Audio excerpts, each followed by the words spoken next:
Dubai शायरी मेला एक और शानदार तकरीब के साथ आ रहा है, जिसमें आप हिंदुस्तान के मकबूल तरीन गुलूकार रईस उन्नीस साबरी को सुनेंगे।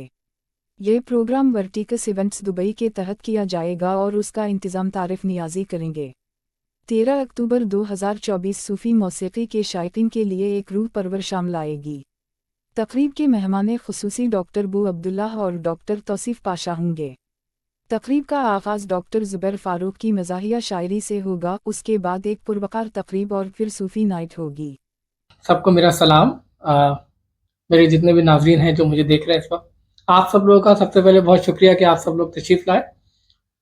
13 अक्टूबर 2024 हम कुछ ऐसा कर रहे हैं कि जो नॉर्मली अभी तक आपने जो है वो बहुत ज़्यादा दुबई में नहीं देखा होगा। एक तरतीब चल रही है कि 90s से 80s से जो है वो दुबई में मुशायरे बहुत होते हैं और अब तो साल में कम से कम 6-7 मुशायरे आपको मुझसे ज़्यादा पता है कि हो रहे हैं, जिसमें जश्न उर्दू है, अंदाज़े बयां और काफ़ी मुख्तलिफ मुशायरे हैं।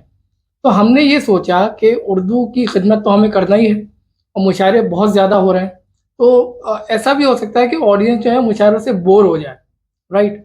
तो ऐसी सिचुएशन में हमने सोचा कि कुछ और नया किया जाए। दुबई पोइट्री फेस्टिवल, जैसे कि आप सबको पता है कि हमने 20 अप्रैल को 2024 को जो हमने अपना इवेंट किया था, उसमें 4 मुख्तलिफ हमने आर्ट्स ऑफ पोइट्री हमने जो है वो शोकेस करी थी।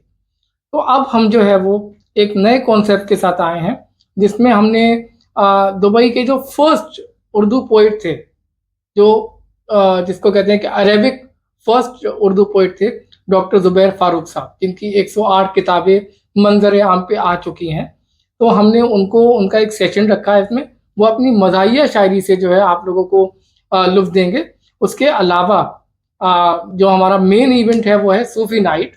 एक बहुत ही बड़े, एक बहुत ही मकबूल मशहूर सूफ़ी सिंगर, जो बचपने से हम आप सब लोगों ने उनका कलाम सुना होगा, अपने माँ बाप का तो दिल ना दुखा दिल ना दुखा।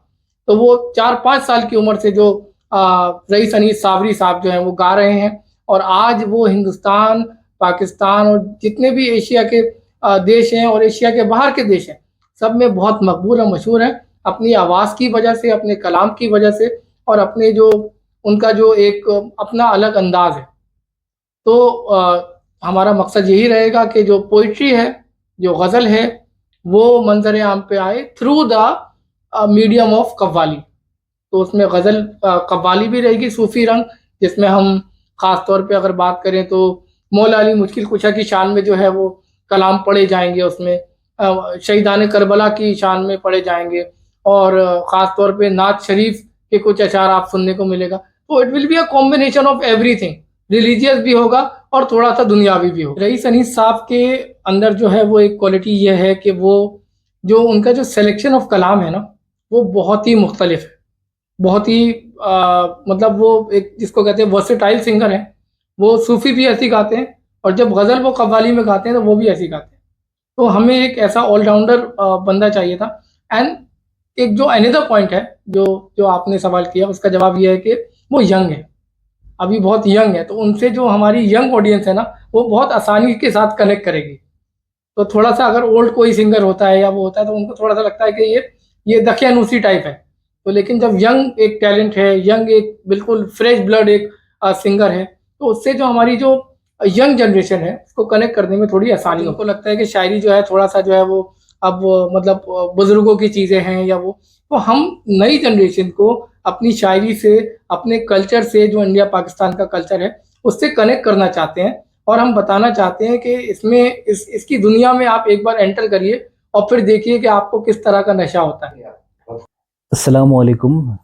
बस ये हम कहना चाहता हूँ कि तारिक भाई काफ़ी इवेंट्स करते रहते हैं। जब भी इनकी हमारे साथ दोस्ती है, जब भी ये पोइट्री उर्दू को जब भी हमारे अलग कंट्री के अंदर में रिप्रेजेंट करते हैं, बड़ी खुशी होती है कि हम उसके अंदर में कुछ ना कुछ हिस्सेदारी बने और अपने इंडिया के कल्चर को उसको प्रमोट करें। तो ऐसे ही हो गया, मैं भी ऐसे ही करता हूँ। मेरे जो हमारे चेयरमैन है हिज एक्सीलेंसी डॉक्टर बू अब्दुल्ला, चेयरमैन बू अब्दुल्ला ग्रुप है, मैं उनका पार्टनर भी हूँ, उनकी कंपनी में भी डायरेक्टर हूँ। ये हमारा ऊद का भी बिजनेस चल रहा है और कंस्ट्रक्शंस का भी बिजनेस चल रहा है, ताकि हमारी कंपनी के थ्रू से हम भी स्पॉन्सर करें नादर अलूद के नाम से और जीएडी कंस्ट्रक्शन के नाम से। तो हम दोनों मिलके इस इवेंट के हिस्से बने, स्पॉन्सर बने और बड़ी खुशी की बात है और हमारी खुशनसीबी की बात है कि हम इस चीज़ों के हिस्सेदार बनते, हमारे लिए चुन लेते, ये बड़ी बात है।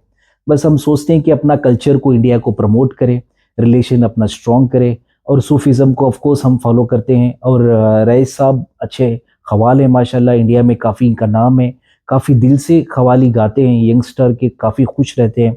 तो ये बहुत खुशी की बात है कि हम इसके साथ में जुड़े। इस इवेंट के अंदर में एज ए चीफ गेस्ट है मैं और हिज एक्सीलेंसी डॉक्टर बो अब्दुल्ला सर, हम दोनों इस इवेंट में रहेंगे। हम आपसे गुजारिश करते हैं कि आप लोग सब लोग आए, बिल्कुल फ्री एंट्री है, अच्छा इसका लुत्फ लीजिए। पोएट्री फेस्टिवल में जो हमारे मीडिया पार्टनर्स हैं, मैं आप सबका तहे दिल से शुक्रिया अदा करना चाहता हूँ कि आप सब लोगों ने जो है इसको कवरेज दी, और अभी से आप कवरेज देना शुरू करेंगे तो जाहिर सी बात है कि मुझे पूरी उम्मीद है कि जो नेक्स्ट 1 मंथ है उसमें हम सबको मिलकर जो है वो थोड़ी सी मेहनत करना है कि ये इवेंट जो है वो हर उस शख्स तक पहुंच जाए जो पोइट्री लवर है, जो मौसीकी से समझ रखता है, जो शौकीन है, और जो कव्वाली से, सूफी कव्वाली से जो है वो जिसको पसंद है।